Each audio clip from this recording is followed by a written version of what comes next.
Okay, so we finally got this all sorted out. We've got our two filters here, everything else wasn't really relevant.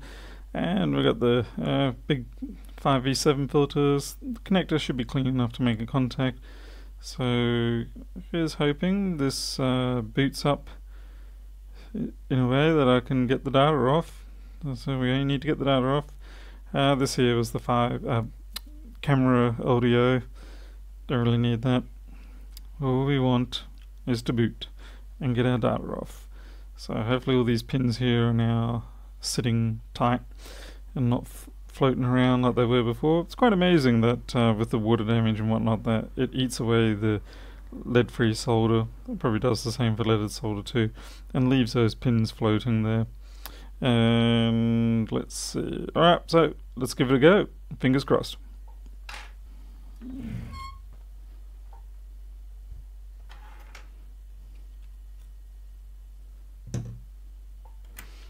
I'm using an old spare chassis I've got for the 6S.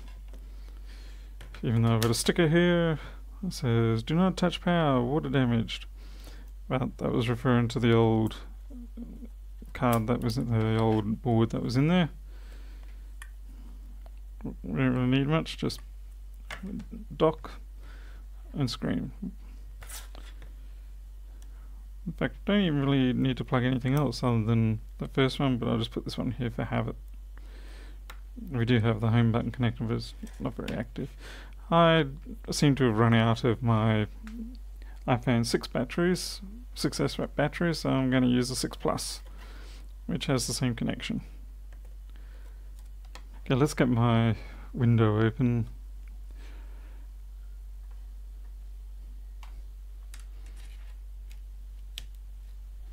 Fingers crossed.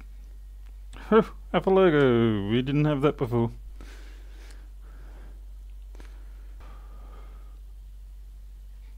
Okay, no SIM card. We've got touch. We trust. Okay, let's see if that trust worked. Still in lockdown. There we go.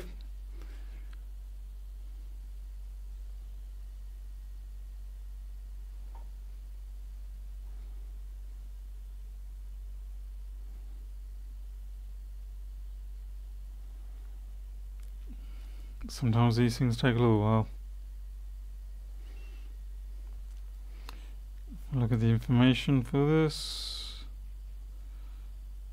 General about. We have 2,000 photos, a lot of songs. It's a 128 gig phone. About half of that's used. Here we go.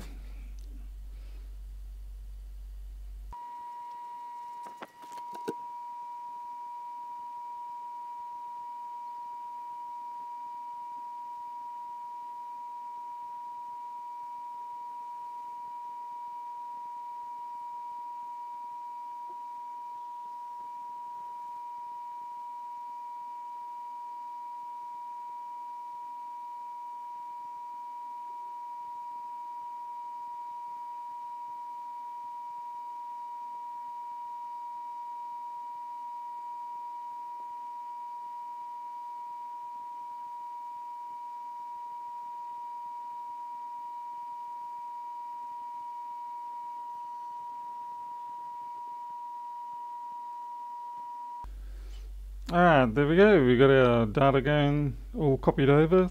The error messages you can see here aren't a problem. It's just a non-removal issue.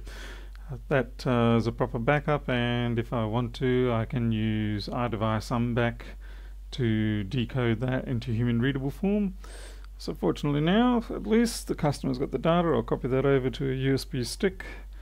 So thank you very much for sitting around and watching that. Sorry I couldn't give you the full audio on the way through, but that would have been quite a long process.